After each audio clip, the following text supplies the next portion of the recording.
श्री गणेश दत्त गुरुभ्यो नमः. गुरुर्ब्रह्मा गुरुर्विष्णू गुरुर्देवो महेश्वरः. गुरु साक्षात् परब्रह्म तस्मै श्री गुरवे नमः. रामापुढे मारुती मी बसावे, मनासी येते सहत्वा असावे. चंद्रासवे तेज नियमे दिसावे, द्रवे दर्शने मोह माया विसावे. गुरु आणि पुष्प 4 मधील गुरूंचे मार्गदर्शन या अध्यायाचे मी पठण करीत आहे. या अध्यायात आपल्या प्रासादिक वाणीतून मार्गदर्शनपर आशीर्वाद देताना परमपूज्य सद्गुरू श्री रामकृष्ण क्षीरसागर स्वामी म्हणतात, ज्यांना आत्मसाक्षात्कार झालेला आहे, स्वानुभव आहे, त्यांनीच शिष्यांना मार्गदर्शन करावे असा संकेत आहे. गुरु होण्यासाठी काही विशेष पात्रता असावी लागते, त्याशिवाय गुरु होता येत नाही. गुरु हे जन्मानेच असावे लागतात. ज्या गुरूंना शाश्वत सत्याचा अनुभव आलेला नाही किंवा कोणताही अधिकार प्राप्त झालेला नाही, अशांनी मार्गदर्शन केल्यामुळे कित्येकांचे नुकसान होऊ शकते. मनुष्य ज्यावेळी जन्म घेतो त्यावेळी त्याच्याबरोबर मागील कित्येक जन्माचे दोष सोबत येत असतात. काही वेळेला काहीतरी भोगण्यासाठी जन्म घ्यावा लागतो. काही वेळेला स्वतःचे दोष व घराण्याचे दोषही सोबत आलेले असतात. ज्यावेळी अधिकारी पुरुषांच्या मार्गदर्शनाखाली उपासना चालू होते त्या वेळेपासून या दोषांचे ढीग कमी होत जातात. भक्ताला मार्गदर्शन करताना त्याची स्वउन्नती करण्याची तळमळ, साधना करण्यासाठी तो किती वेळ देऊ शकेल, या सर्व बाबी विचारात घेतल्या जातात. गुरु प्रत्येकाकडे नेहमी विधायक दृष्टीने पाहतात. गुरूंकडून साधकाला जे मार्गदर्शन मिळते ते त्याच्या पुरते योग्य असते. ज्याची जशी मन एकाग्र करण्याची क्षमता व पात्रता असते त्याप्रमाणे त्याची प्रगती होते. एखाद्या भक्ताचे मन लवकर एकाग्र होत असेल तर त्याची प्रगती लवकर होईल हे उघड आहे. जसजशी पात्रता अधिक तसतशी देवाची कृपा अधिक लवकर हे साधे गणित आहे. पुष्कळ विद्वान लोक पुस्तकं वाचतात, ग्रंथांचा अभ्यास करतात व प्रगती लवकर कशी होऊ शकेल, साक्षात्कार लवकर कसा घडू शकेल याविषयी जवळचा रस्ता शोधण्याचा प्रयत्न करतात. परंतु ह्या मार्गामध्ये शॉर्टकट नाही. एकच मार्ग आहे व तो म्हणजे अधिकारी पुरुषांच्या मार्गदर्शनाखाली व्यवस्थित व एकाग्र मनाने उपासना करणे. असे केल्यानेच प्रगती होऊ शकते, ज्ञान प्राप्त होऊ शकते. गुरूंनी एकदा उपासना सांगितली की त्यांना पुन्हा पुन्हा आठवण करून द्यायची गरज नाही. गुरुमुखातून निघालेले वाक्य प्रमाण मानावे. पूर्ण श्रद्धा ठेवणे हे भक्ताच्या फायद्याचे असते. जेव्हा सत्पुरुष आशीर्वाद देतात तेव्हा त्यासोबत फार मोठी शक्ती दिलेली असते. हे सामान्य भक्ताच्या लक्षात येत नाही. गुरुमुखातून येणाऱ्या शब्दांकडे, वाक्यांकडे संपूर्ण लक्ष देऊन उपासना केली तर हमखास प्रगती होते.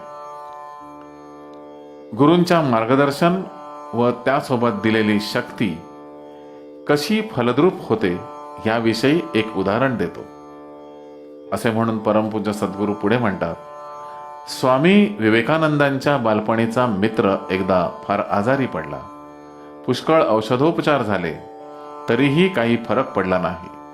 मध्यंतरीच्या काळात स्वामींची व त्याची भेट झाली नव्हती. डॉक्टरी इलाजांचा कंटाळा आल्यानंतर त्याने शेवटची भेट व्हावी म्हणून स्वामींना निरोप पाठवला. स्वामींना त्याची दया आली व त्यांनी त्याला उपनिषदातील एक श्लोकाचे रोज पठण करायला सांगितले. प्रत्येक पठणाच्या वेळी त्याच्या अंगात शक्तीचा संचार होत असे. अशा रीतीने तो 8-10 दिवसात पूर्ण बरा झाला.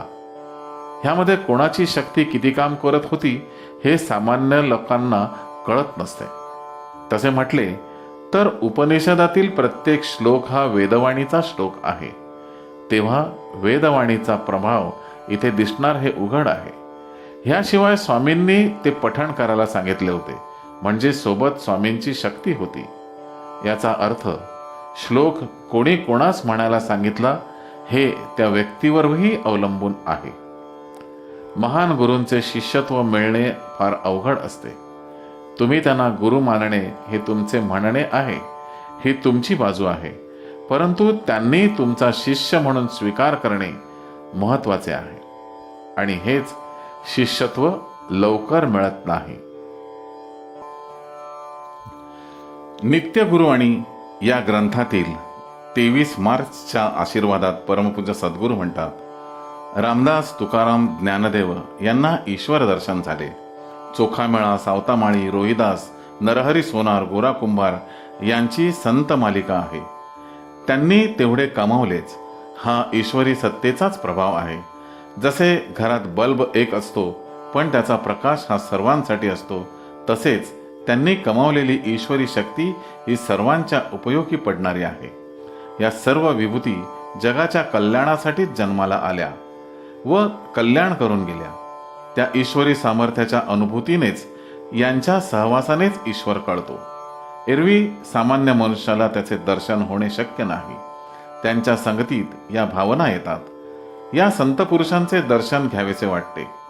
प्रत्येकाला आपली भक्ती म्हणून प्रेम वाटते. त्यांचे दर्शन घेतले नाही की हुरहुर वाटते.